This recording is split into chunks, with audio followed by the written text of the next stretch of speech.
Today we're in Vienna. We're doing a big trip from Vienna to Bratislava to Budapest. So this is going to be a series of 3 vlogs, and this is the first one. And today it's all about eating Austrian food. We're going to start with breakfast with some pastries and cakes and coffee, and then we're going to see how it goes during today. Ben and I don't know how to speak any German. I'm very out of my comfort zone. Like Portuguese, fine. Spanish, fine. French, fine. English, fine. German, don't know. So I feel very embarrassed when I try to speak to anyone, so... Yeah. I already said almost... I almost said gracias to someone.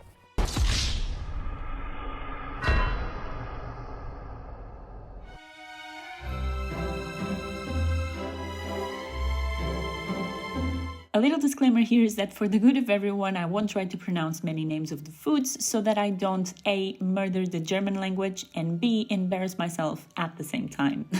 You're welcome. Anyway, we selected an assortment of traditional cakes and coffee for breakfast. As a first pick, this is the main cake everyone says you should try in Vienna. The main place to go for it is at the 5-star hotel in central Vienna, but according to the reviews from actual Austrian people, and the fact that although it's pretty good because, let's be realistic, chocolate cake is always good, it's pretty much still just a chocolate cake, we decided that spending €8 on a slice was a bit much. It's not dry, this one.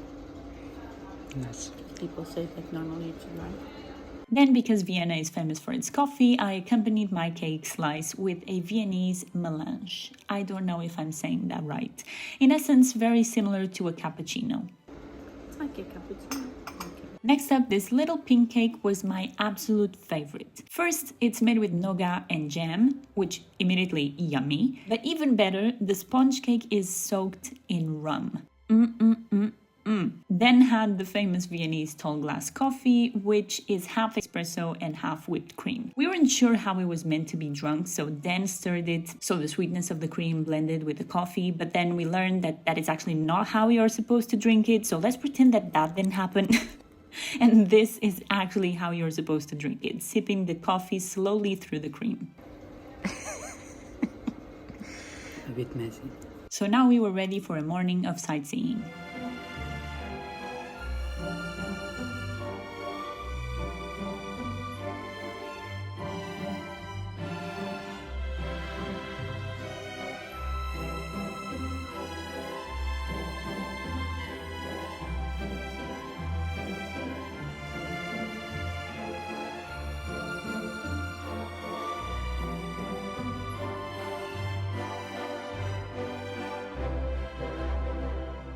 Vais ver direito en ver het flash niet verwachten.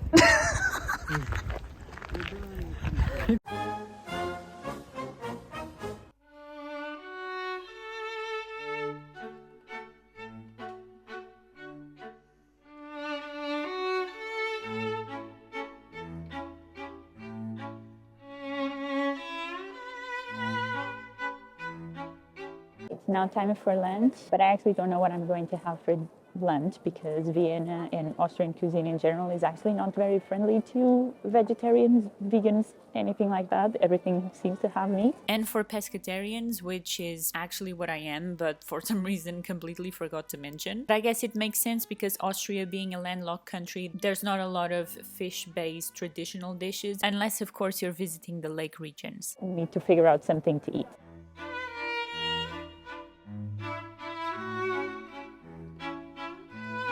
For then's first stop, we went to a street sausage stand.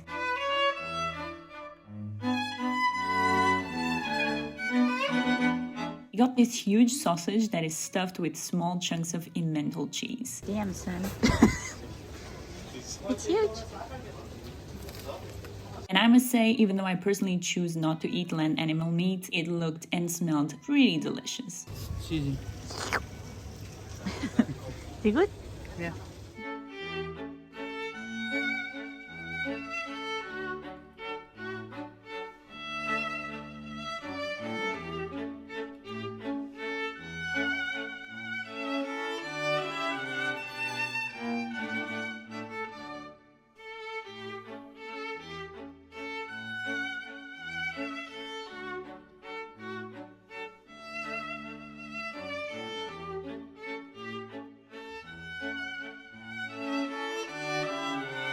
On my part, unfortunately, I had to resort to something a little less Austrian. She went on to survive off of pizza for the next 3 days.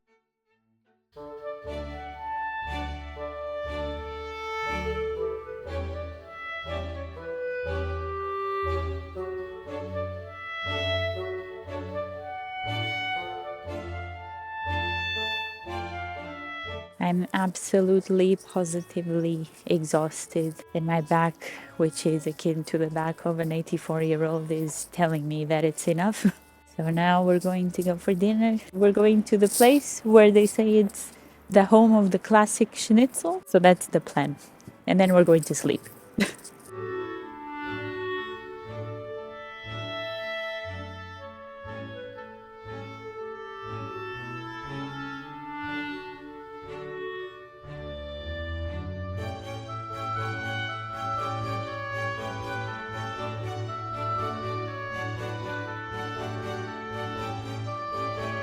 We kicked off our dinner with drinks, then ordered an Austrian beer, and I ordered the national drink of Austria, which is a carbonated drink. It tastes herbal and fruity and sweet, and I sense a hint of caramel, but maybe that's just me. For the main dish, then ordered obviously the schnitzel, and I must say I was very impressed with the size. The entire dish is one slice of breaded meat. Just for watching this, I can remember the smell. It brings me some memories of Portugal because we also have a similar dish there. I ordered basically the only non-meat option, which is breaded cheese. The cheese pool put up a bit of a fight, but you can't really go wrong with cheese for me. I'm aware that this is probably not a traditional dish, but I'm just being a disaster in this video, and I tried. I'll be honest, the Austrian potato salad though impressed me. We had heard good things and I didn't think I'd ever had one like this before. It had a thick vinegary and sweet dressing and felt very light. Then, because obviously there's always room for dessert, we dug into the Emperor's Mess. It's essentially a deconstructed pancake and ours came with apricot and plum compote.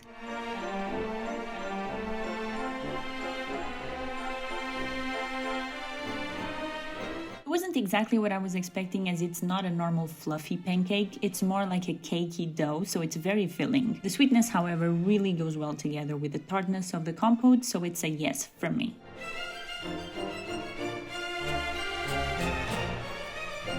And that was the end of today, but obviously by the end of our trip we tried the Viennese apple strudel, which couldn't be missed. And the only other dish on our list that we actually didn't order during our trip was this one. It's one of the Austrian national dishes and consists of boiled veal served with apple and horseradish sauce and potatoes. If you go to Austria, then make sure to try it. Now we're on our way to the next country, so see you in Slovakia!